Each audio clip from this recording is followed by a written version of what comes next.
for us, I don't want to like use the word luck or, anything like that, but it just so happened that we had built the platform and then there was just this immediate need for it at a time, at this particular time, so like it's always good to be ready, to be prepared. And, even though in some ways we weren't prepared, we had already started. We could have just dropped off and said, I quit, or no one's using this, or whatever the case may be.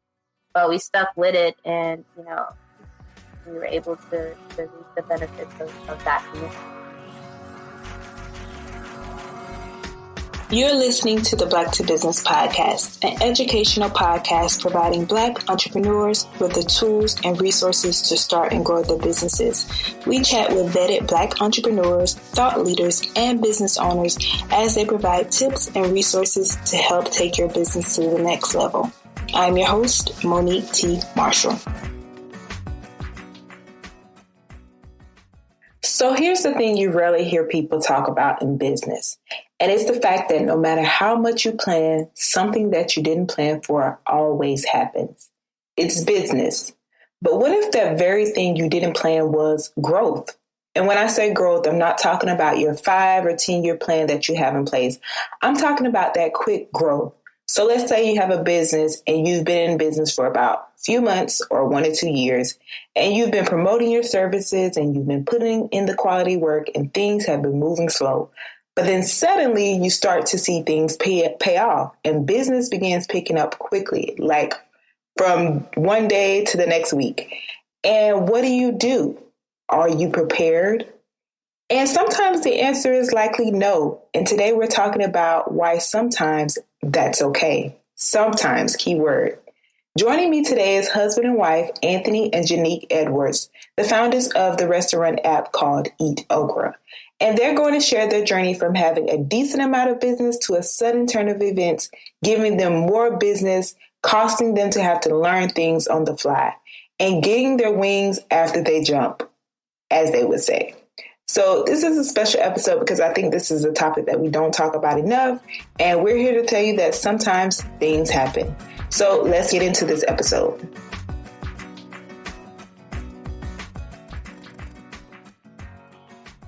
So Anthony and Janique, thank you so much for joining me on the podcast today. I'm so excited about our conversation. So welcome to the Black to Business podcast. Hi, thank you so much for having us. Thank you so much for having us. Of course. So I know that you all in Brooklyn. I live in Brooklyn as well. And in Brooklyn, one thing we know for sure is people love food and people love to eat. And you all have this amazing app called EatOkra. So I first want to, before we get started into that, just tell my audience who's not yet familiar with you about your story and what it is that you do in your business. I guess I'll start. Yeah, so my name is Janique Edwards, and I am the co-founder of EatOkra with my husband, Anthony. EatOkra is a mobile directory app that connects diners to Black-owned food and beverage companies. So we like to think of ourselves as like the number one app for discovering Black-owned restaurants across the country. So we started EatOkra back in 2016. As you mentioned, we live in Brooklyn, and in 2016 is actually when we moved to Brooklyn. So it's been, 5 years now, which is kind of crazy. But yeah, I moved to Brooklyn from the Bronx back in 2016, and Anthony and I were just dating at the time. And really, we didn't really know anything about the area. We didn't know anything about Brooklyn. And so building EatOkra was kind of like our way of getting to know our neighborhood, getting to know the local businesses in our neighborhood. I don't know if you want to speak to, your whole platform. As a start, it wasn't built for us to like have this huge business model or anything like that. It was really just a tool for us, and it was a tool for me to get, level up my skills as a developer. I was in the Army for 6 years as an aviation maintenance repairer. Then I went to, I went to Iraq and everything like that. I stayed in Korea for a couple of years. and Georgia was a big part of my time as well spent. But after doing all of that, I went to school at Fordham, got my computer science degree, and I got my first job as a developer. So really, I was just trying to level up my skills so that I can get the next job. And there's nothing better than having proof out there that you can do the job and people are using your product. So you're thinking about it like holistically, and going from there, it kind of just grew. Once we envisioned it in Janique's living room, we built it, we put all the data in it, and then we started sharing it. And almost immediately, people started downloading the app. They started, we told one person, they started telling people in Georgia, and, it just kept growing and growing. Yeah. And really, like, initially, when we moved out here, I didn't really have my furniture. I think my furniture was set to be delivered like 2 weeks after my move-in date. So for a little while, we didn't even have like appliances, a stove or a refrigerator to cook or store food. Wow. So, we were kind of forced to like venture out and, find these businesses and discover these businesses. And at the time, we really were on a mission to support Black businesses. That was during a time where, the elections were taking place, and, a lot of, things were being said about Black people and about the community as a whole. And we were just like, we want to be around our people. We want to support our people in this new phase of our lives. So that was really the motivation also behind it. And initially we were like, we should, build this platform that allows people to discover all Black-owned businesses. And very quickly we discovered that for two people, it would be too much of a daunting task to take that on.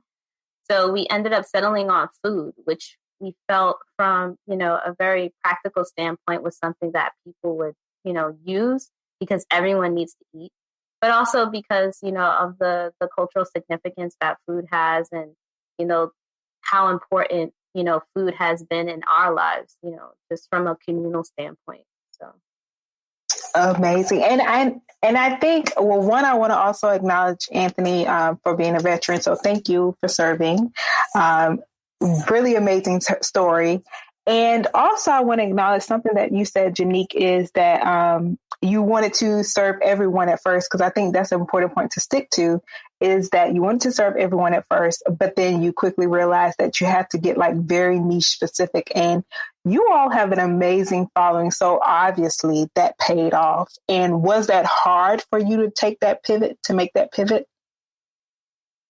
No, I wouldn't say that it was hard for us.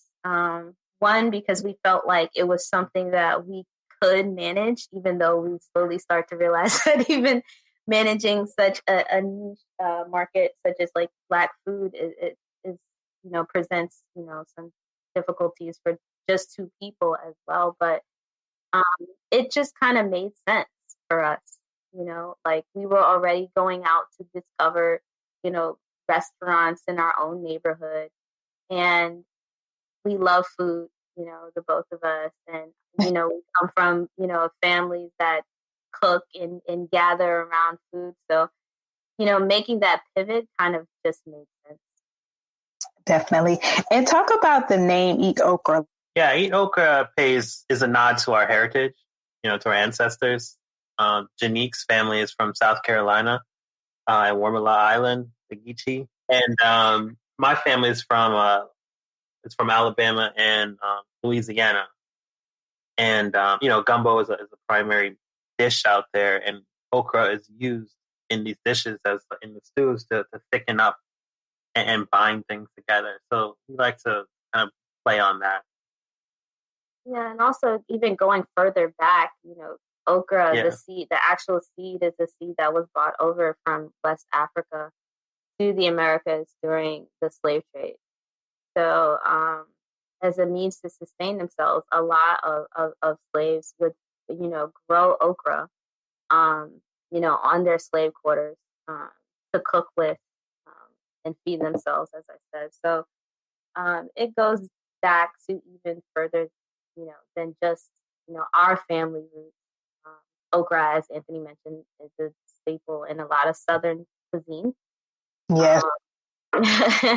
And also it's something that, you know, either you really like it or you really hate it. And either way it sticks with you. Yeah. We've gotten so many like just very passionate reactions to the name that it works either way. Yeah, I'm trying to tell them about the app. I'm like, oh, I don't like Okra. I'm not going to download the app. We literally had someone say that to us a few times. Yeah. And how do you? That's interesting because one, I love okra. And then I'm thinking about when you said like, because I'm in Georgia now, but I call my grandmother. She cooks the best okra, and I'm like, tell me how you cook it. And even the other day, she said, now I add this little thing where I put it in the oven. So love it. Now I could tell her about the origin behind it and all of that. So that's even more amazing. But speaking of like, you know, people who first hear the name, how do you deal with, okay, let me tell you more about this is what I do.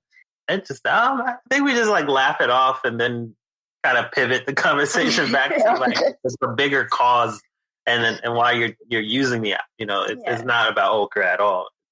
Right. I mean, it is in a sense because, like I said, like food is something that is galvanizing. You know, that brings people together. And you know, in terms of like our culture, you know, we tend to come together, whether it's for a birthday or, you know, a holiday or, you know, celebrate a graduation or a cookout or a backyard. Typically, when you think of Black food, you think of those moments when you're coming together with your family and the people that you love to celebrate something. So, you know, it's a part of how we fellowship. And, you know, once people kind of get that, you know, okra itself, when you cook it, it's sticky. Yeah. And, you know, like they get it.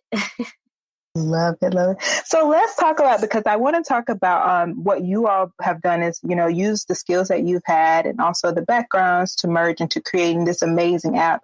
So I really want to speak to using what you have and then also how you were able to finance this vision. So let's talk about, Anthony, I know you have a Black background in developing. You talked about how that helped you, you know, build your resume. But if you could just speak to more so, how was it in terms of the challenges that you faced in building the app and also how you were able to, you know, when I think about applications, I think it's not cheap. So how were you able to finance and then also know that this was a money-making idea? Yeah, I think it's a two-part question. Well, it's like two phases of EatOkra question, I think. The first phase was just, you know, let me build something and get it out there. But the requirements to do that was pretty extensive for me because it was very new to me. I'd never built an app. I never tried to build an app before. So, you know, it took me about 8 months to read a couple books on programming for mobile apps. It took me, you know, reading a lot on articles, blogs, videos, you name it. I was like talking to people to get it up the first time I built it. But the finances were, for me, because I'm a developer, you know, I ate all those costs. There wasn't much cost besides like some server fees or some of the APIs I was using to bring in other information.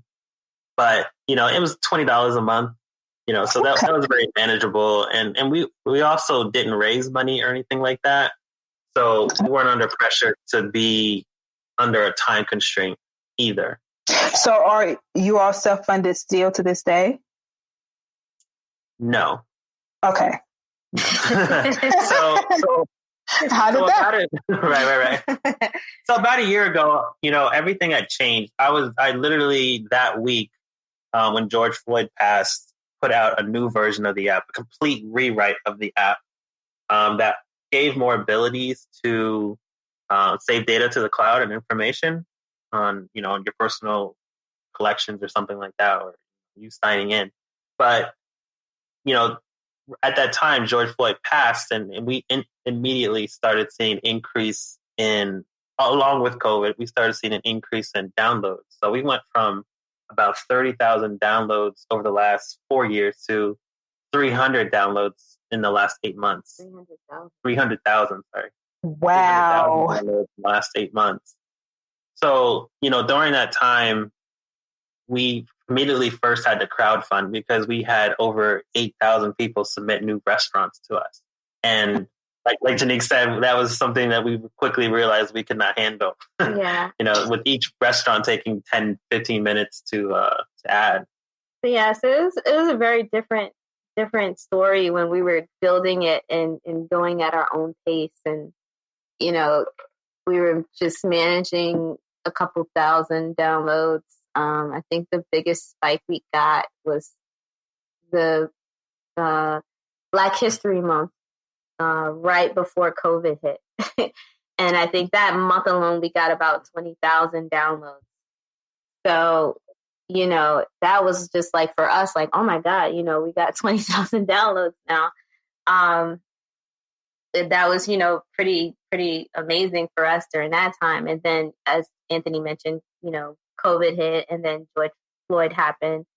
And we saw that huge spike.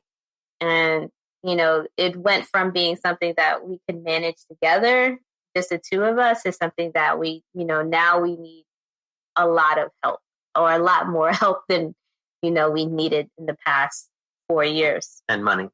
Right. And money. As a tech company, especially, even though Anthony is a developer and, he built it, but he built it over the span of 4 years, so when you want to make updates and changes to your platform, that your users are demanding, or you feel like would help propel your platform, rather quickly, that takes time, and I don't even think we mentioned the fact that, when all of this happened, we were both still working full-time jobs,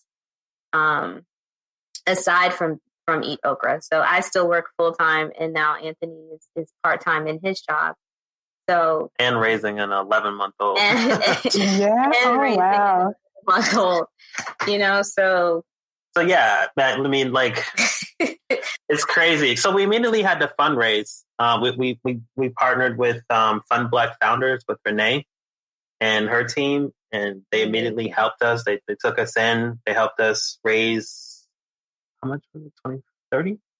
I think it was about $30,000. Yeah, about $30,000 they helped us raise, and that helped us, hire people to start processing more lists, and we had a little bit more developer costs at that point, because we went from about $50 a month to $300, $400 a month for just the server fees and things like that.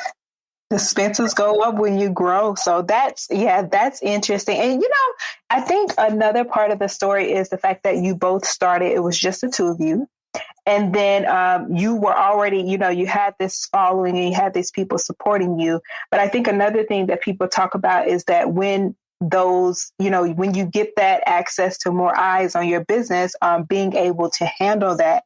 And do you feel like you could be, for someone who's listening, I know I hear often in this space that if you want press, make sure that your business is able to handle press. So do you feel like that you have any advice for people to kind of prepare for that? But I know for you all, it was just like a quick jump. Yeah, quick is an understatement. It was yeah, a shove off the cliff. Because immediately, as all the users came, then the corporations started saying, we need to support more Black businesses during that time. And then it was like, well, who are our Black clients? Can we send all of our employees $25 to go spend at a Black-owned restaurant? And they all didn't know where to go. So, EatOkra became this tool, this tool and that people could use in resource. So, a lot of these corporations started reaching out to us to partner. And even from just not even, talk about that, but right. even just talking about our business to people. That's something that we had never done before. Really? Yeah. I mean, we had done a few podcasts here and there once a year or something like that. Yeah, as I mentioned, Black History Month, that Black History Month was I think the first time we had to do actual press. We had a few interviews that month. And those were like our very first interviews. One of our very first interviews where we talked about the platform. So, you know, you go from that to now, like, all of these publications are like calling you or writing you, emailing you, hey, can we interview you? Can you do a segment? Can you go live? And it's just like, oh my God. Like, yeah. It's time consuming because you got to vet all the emails. You got to have pre-conversations, you know. Oh, I know. While you're doing all of everything you need to do as a company too. And for us, since we were so new, we were still figuring out our brand story, our brand colors, our brand guidelines, our voice and our identity. You know, those are the things we weren't really thinking about until we realized we had a platform that we could monetize. So it was just so much in that. I feel like this is about, like, I almost want to say rename this to be like, be ready for the push off a cliff, to just fly on your wings, get your wings on the way down, because let's create a visual. So where were you before that big push happened? Like, were you because you all have a strong following now. So how would you say it was as far as like that moment that you saw numbers like jump in terms of, I know you said the users, but was it just, how were you doing before that? Yeah, I mean, before that, we weren't really trying to do too much, right? Like, because it's a chicken and the egg problem with EatOkra. You need the list, right? The list of directory in order to have the users, to get the users to stay on the platform, come back to the platform. Right. So we were mostly focused on getting our directory together, which was like 3,000 Black-owned restaurants at the time. Mm-hmm. And then, you know, really concentrated in the major cities, although the platform works everywhere. And then it was just about getting more users to hear about who we were.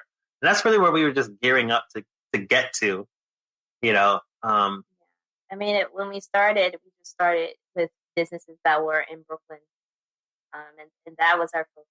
And then we were like, okay, now that we've covered Brooklyn, let's expand it to Harlem, and let's, go uptown to the Bronx, and let's go down to Queens. What if I'm traveling to Los Angeles? And actually, the first time we ever told someone about the app, we were at a restaurant called B Square in Harlem. And we just happened to tell, a lady that was, dining beside us, oh yeah, we created this app, it's called EatOkra. And she was just like, oh, I'm going to tell all my, my friends about it in Atlanta. And we're like, oh no, because at the time we didn't have any businesses listed in Atlanta. So that was really like the thing kind of moment for us where we were just like, okay, like for us where we made that connection of like, okay, for us to get more people to use it, we have to quickly expand this directory. Because the worst thing you could do is tell someone, hey, download my app. It's for this. And they open it and there's no listings on it. No, nothing there. Be prepared for the growth. Right. So I think that was really our focus. And, we were saying, okay, we're going to start with this. Then we're going to get, the users. And then we're going to circle back to the business owners and say, hey, look at this platform we built. We have, this amount of users that are actually on it. Use it. It's a resource. It's built, exclusively for you, for Black-owned businesses. Join our community, be a part of our platform officially. And all of that got sped up. Yeah. Yes. We got sped up by like a year or 2 years. And our pace, the pace that we were going, Yeah. And I think that's great because it's like, sometimes I think that people may be out there listening and they may think that their business isn't growing as fast as they would like. But, one day can do more than a couple of years have done. What you're doing is setting that foundation. And that's what you both were doing, was setting that foundation for, to be as prepared as you could, but then also to push you a little more.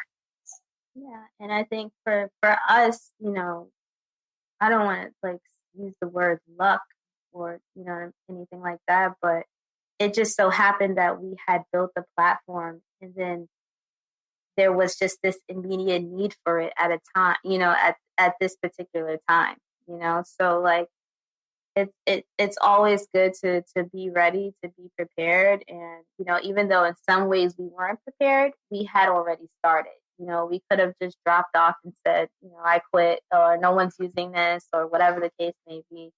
But we stuck with it, and, we were able to reap the benefits of that commitment. Yeah, I mean, I was literally building EatOkra since 2016, putting in about 30 hours a week for 4 years before we made a dime. And I was okay with that. That was our journey. That's, it was a passion at this point, passion project. And I saw the future and the vision of what it could be, just how long was it going to take us to get there, and be comfortable with that. Be comfortable. We didn't want to put too much pressure. We got married during that time, a death in the family. We had a daughter during that time, surgeries. So we were comfortable with what we were doing. Yeah. And like I said, 2 jobs. So so life was lifing, and, life was lifing. I like that. And we were still just plugging away at this. Yeah. And you know what, that speaks to both of you having this thing that meant so much for you to create in this space. And it's also, I think, about, knowing your why. And for that, people cannot turn away. So you knew your why, and you knew when it got hard, I'm going to keep going because I know why I'm doing it. And I think that's something that people always want to be reminded of, is remember your why. And that's what keeps you going. Sure. So let's talk about, the growth. You've had a lot of growth. But also, I know, Anthony, you mentioned that there was a time where you weren't generating any money. So let's talk about how, if you want, you can share as little as much as you would like, how you were able to monetize, and then also, what that looked like in terms of prepping. Yeah. To get to monetization came when people really, and by the thousands, started getting on the platform. So we're still working on more ways to monetize. But right now, owners are able to sign up and claim their restaurant.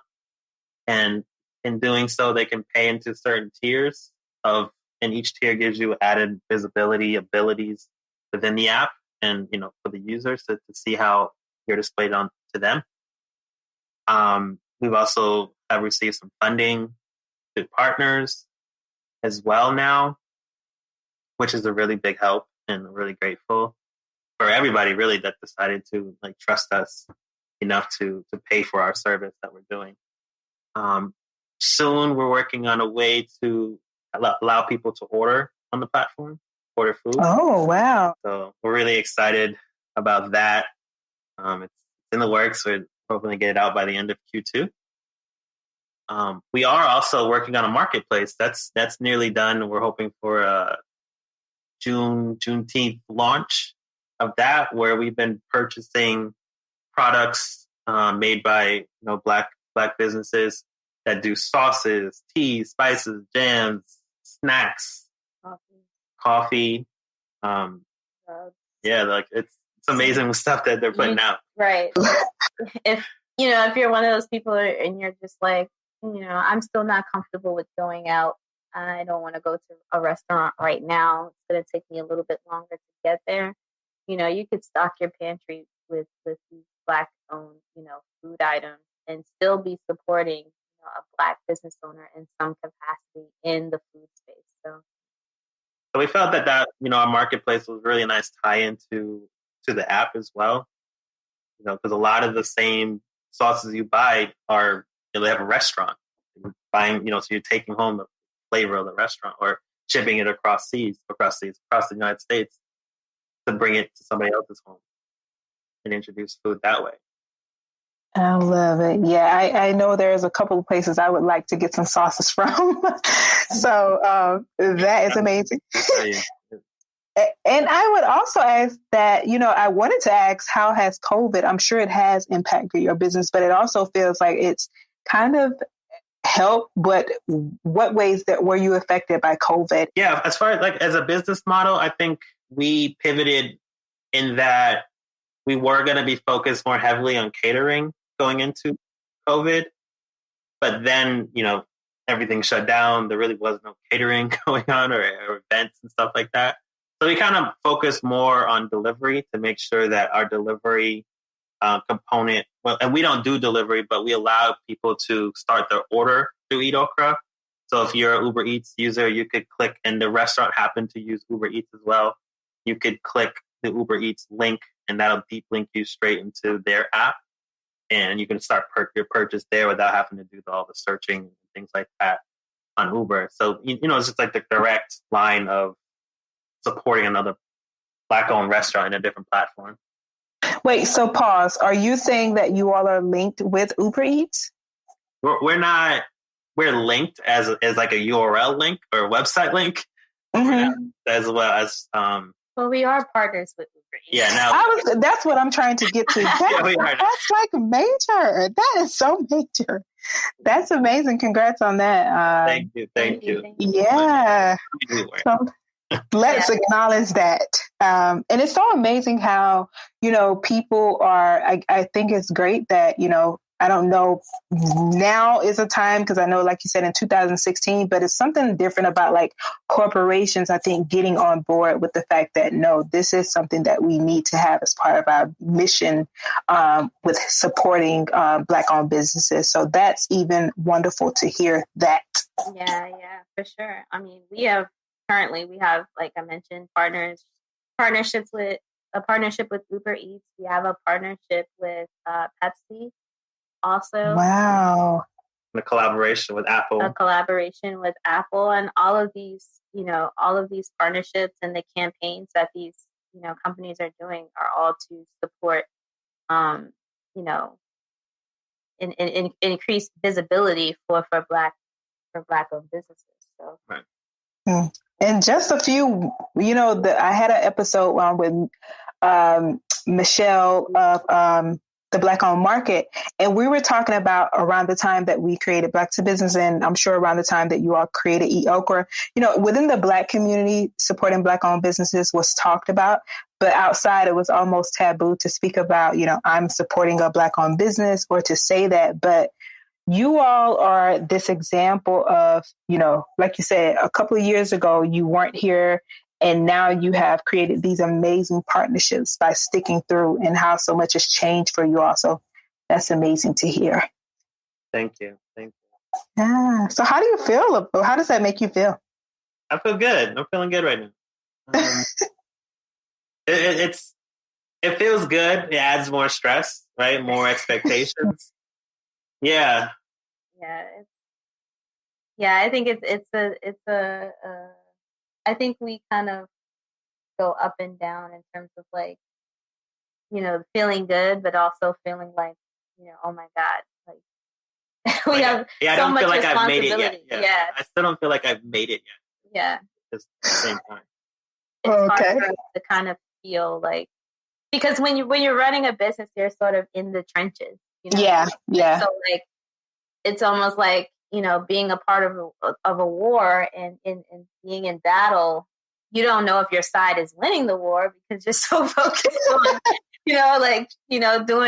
fulfilling your mission, or whatever. But I think that's kind of how it is for us. We're just like, every day we wake up, we try to do, the best that we can do, for each other, for our family, but also, for the business. And we just approach it that way. We wake up, we feed our daughter.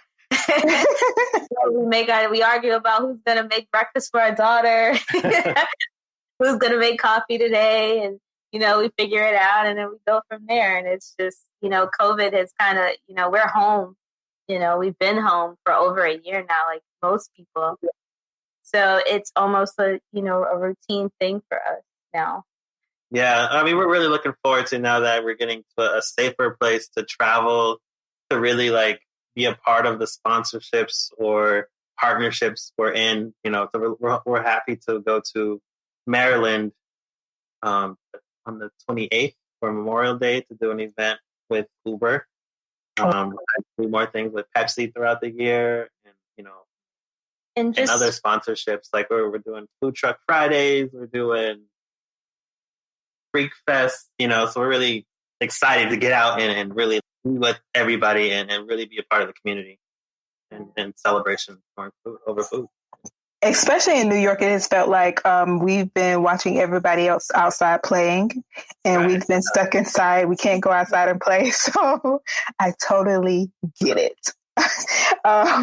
So speaking of, the power of, I want to talk about the power of community and how powerful that has been for you all. So how has the reception to the platform been as far as from the Black community and the necessity that has been to focus on Black-owned restaurants and just overall the reception? I got an email today, actually. A woman wrote, what's her name? Sorry, I can't miss it right now. But she wrote and said, I'm going to send this to every one of my person on my contact list on my phone. Thank you so much. This is amazing. Keep going. Love it. Something like that she wrote. But I was just like, this is awesome. I love that. So yeah, overall, the community is super, super supportive of what we've been able to do. They're super happy that, they're able to find Black-owned restaurants when they travel or in their neighborhood that they didn't even know were Black-owned or that they were even there. Right. Yeah, I would say that the response has been pretty amazing from the community. We definitely have people, write us and tweet us, tag us in Instagram posts about how much they love the app and how valuable they think the app is. So, and even the business owners too, have been super supportive of the platform and understand that it's something that, we built for them. And, they've been, very, very supportive of us as we go through this process as well. Specifically here in Brooklyn, a lot of them know us. They know our family. They know we have a little baby girl. So they write us too all the time and say, we really love you guys and what you're doing. And even when, the app, when people started downloading the app, back in last May, that spike in, requests that we got for listings where people were just sending us recommendations. I mean, we were getting emails of people like, hey, I have like a list of Black-owned restaurants in my city. I want it to be on this platform. So that in and of itself just showed us, how much people valued the platform and how people saw it as an asset, something that could, be a real resource. And they wanted their favorite businesses to be a part of it, So, yeah, it's been great. Yeah. We still get the trolls, like everybody. Yeah, they will be there. Yeah. But they're making those numbers and those impressions go up. So, hey, take it. Still count the KPI on that. Yep. So true. Right. So how are you managing staying on top of mind? How do you plan to stay on top of mind? What is your strategy for that? Yeah, we're doing more in the community, doing more sponsorships on the ground. We'll be doing more advertising, marketing. We're putting in new features as well to make it more communal. So, we're expanding the reviews to add pictures. We are allowing people to share their collections to family and friends. And then eventually they'll be discoverable as well through the app. If you have my best barbecue joints in Oakland, you could share that list to friends and family visiting Oakland or something like that. And they'll know where to go because you shared it with them. So what are we doing? We're going to expand on events and experiences. So people that has that there's a brunch party going on at this restaurant, you'll know about that. Or if there's a virtual talk or event, you'll know about that on the app as well. And then eventually you can buy tickets and save it for later, share it with friends as well.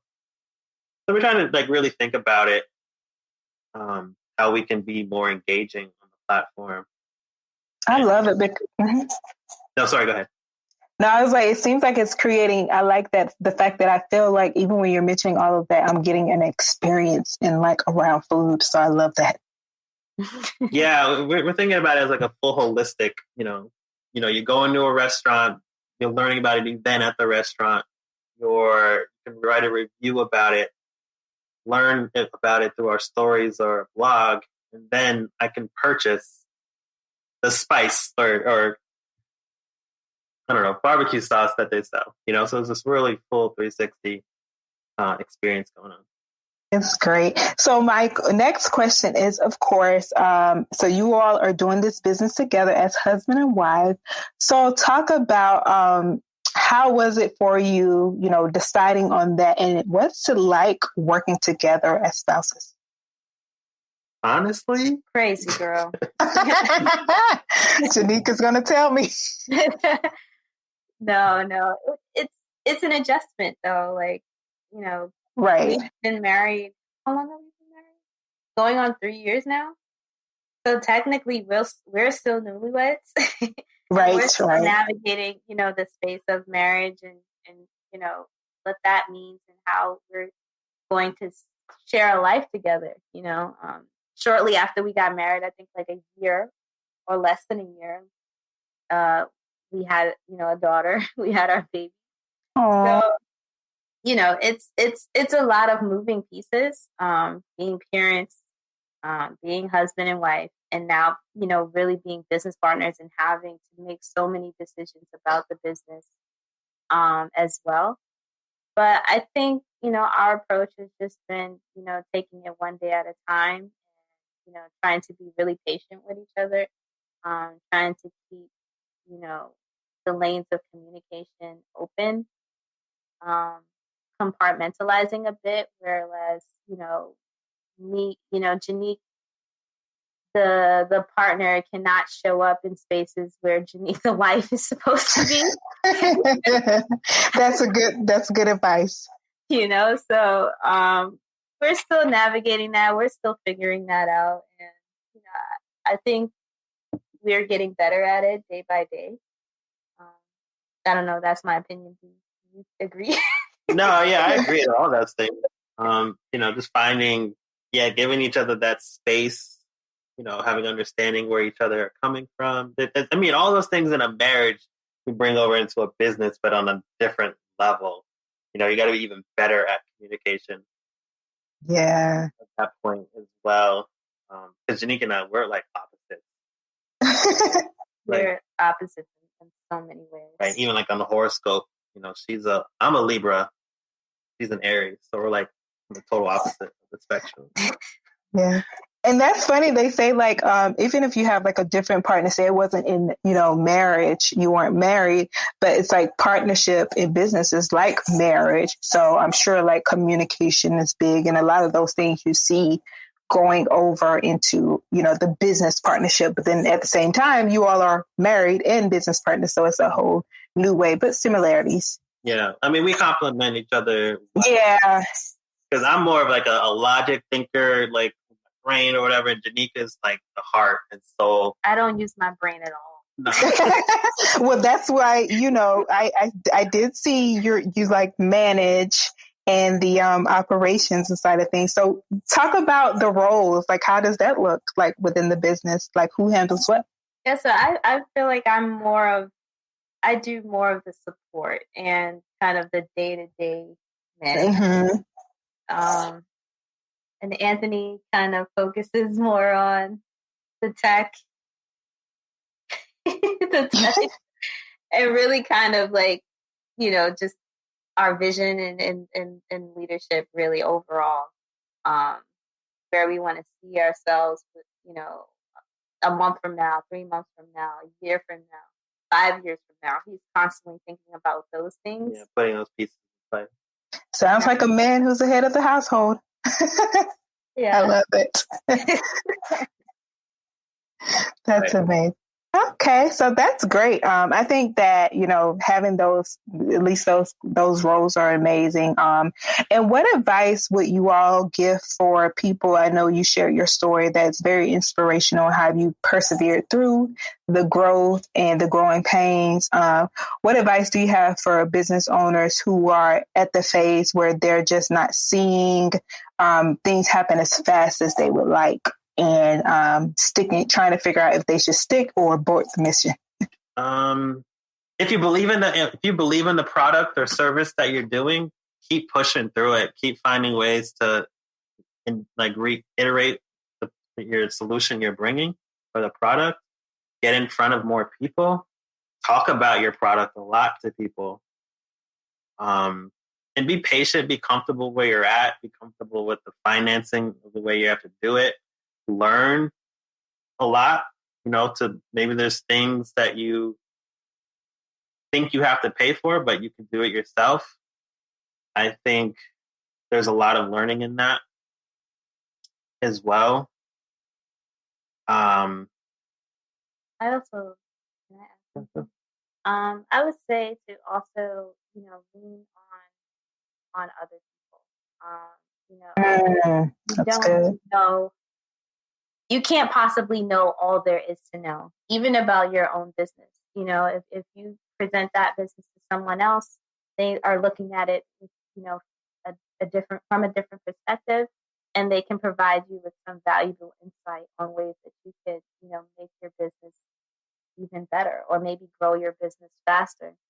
So I think, just making sure you have a network of people that, you trust, and whose opinions you trust, who are maybe they're in a place that you want to be. Maybe they've been to that place that you're trying to get to. So just surrounding yourself with support, because it's very hard to do anything by yourself.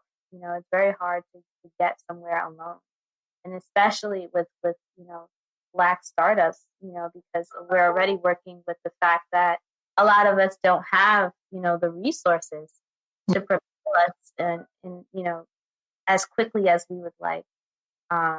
Or maybe, But we often have the education. You might have the education. Right. Maybe you don't have the education, but there's someone out there, and there's so many, entrepreneurs and founders, Black entrepreneurs and founders, who are willing to reach back and say, I'll help you, and I'll be a resource for you. So take advantage of that. Yeah. Great advice. And for both of you, I have a question. If you each can answer, what advice would you give yourself in your first year of business? What would you have given yourself in your first year of business? I think I would have done more with our social media page. That's very really. I go back. Okay.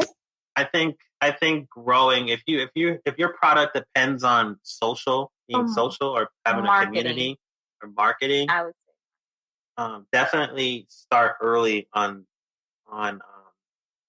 become a voice in that space as early as possible, even before you put out your product or service.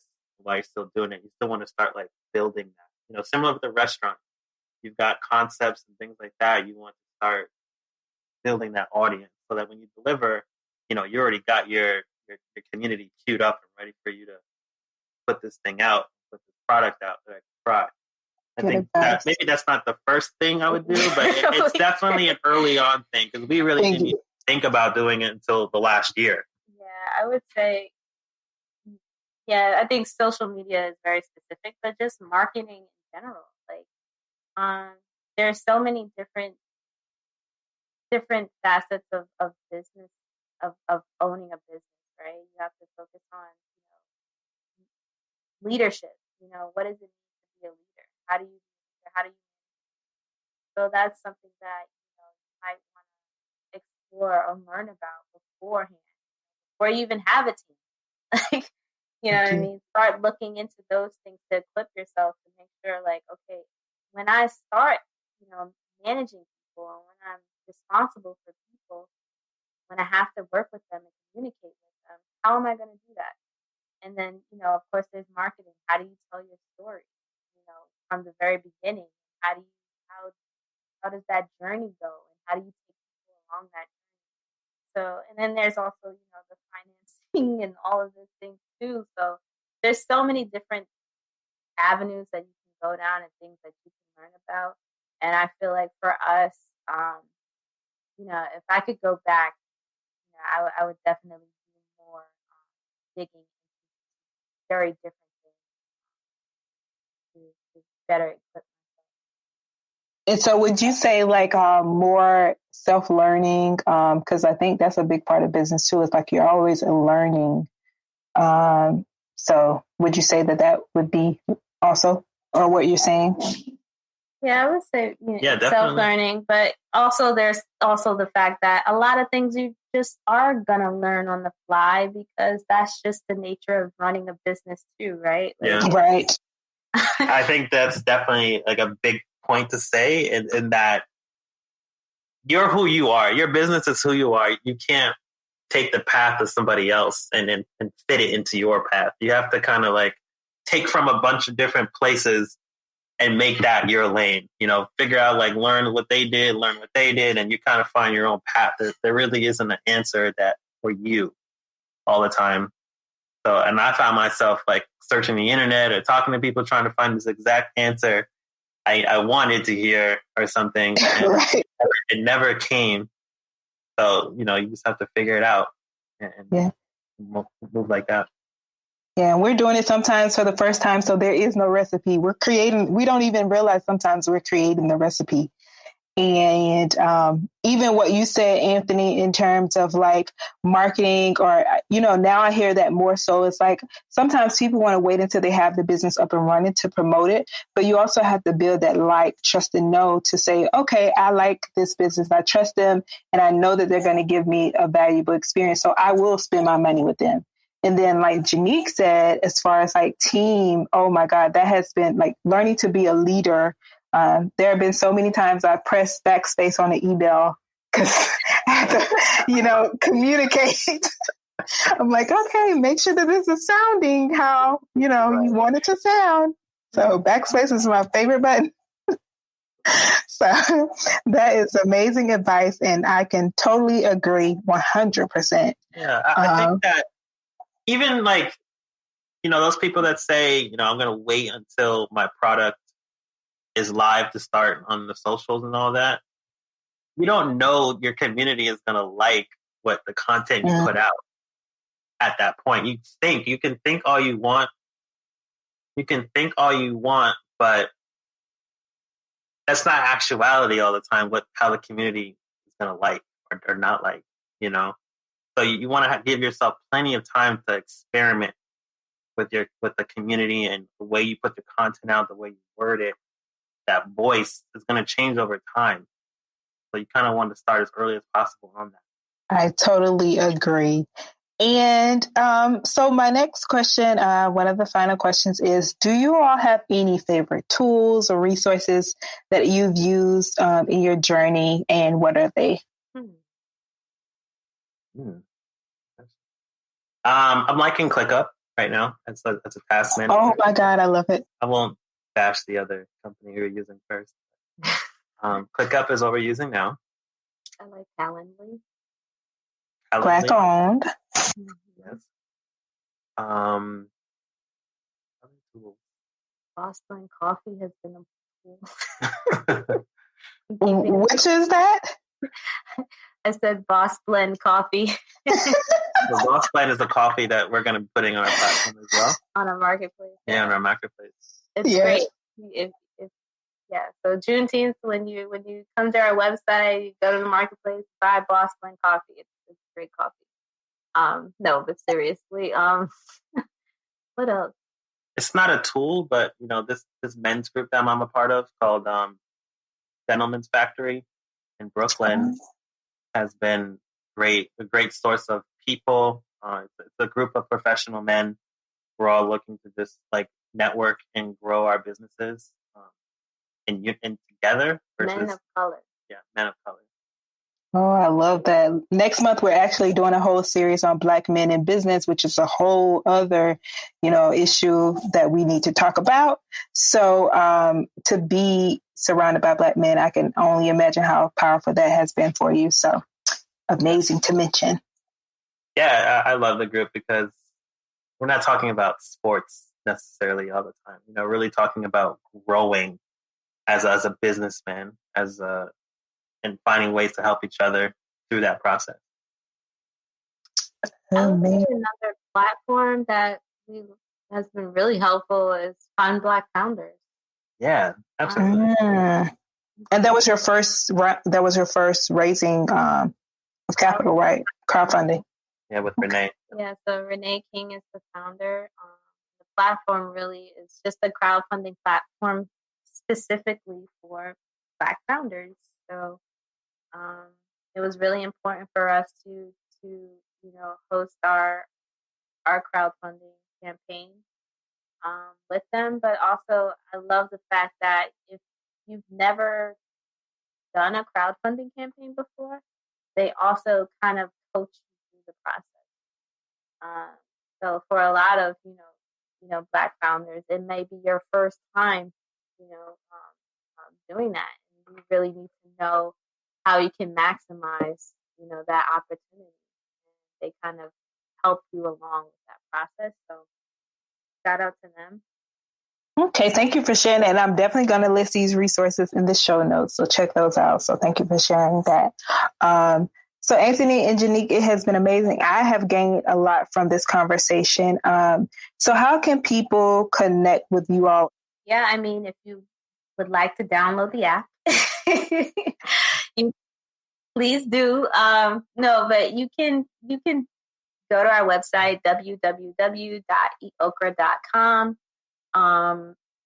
If you are listening and you're a Black restaurateur, caterer, food truck owner, or a product developer, and you are not on the platform, you can also go to our website and join the platform, clicking on the Get Listed button on there.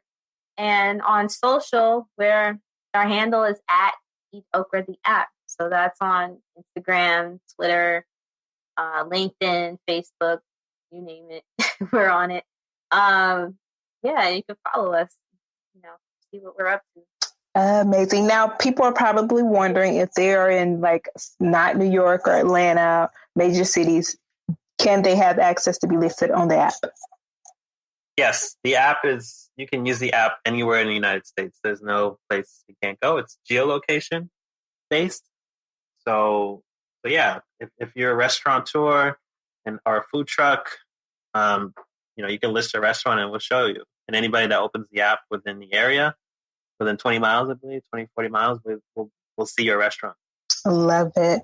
So thank you all so much for being a part of the conversation. I've gained a lot, and we really appreciate you, and we are happy to support everything you're doing. So thank you again for being a part of the podcast. Thank you. Thank you. Such a beautiful couple and such an amazing story.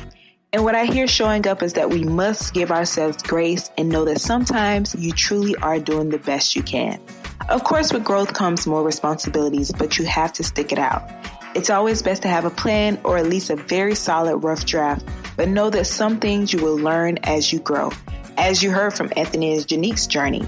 So keep going. Thank you so much for listening, and be sure to check out blacktobusiness.com/53 for a list of all the resources mentioned in this episode. See you next week, same time and same place.